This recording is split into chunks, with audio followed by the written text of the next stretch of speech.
Mostrar pra vocês aí essa Scania. Aí o chassi da mesma, né? Aqui tenta mostrar um pouco do motor.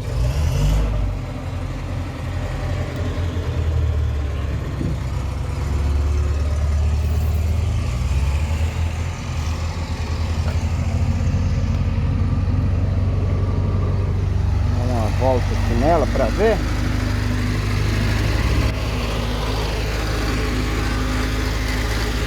Vocês podem ver aí a mesma toda desmontada.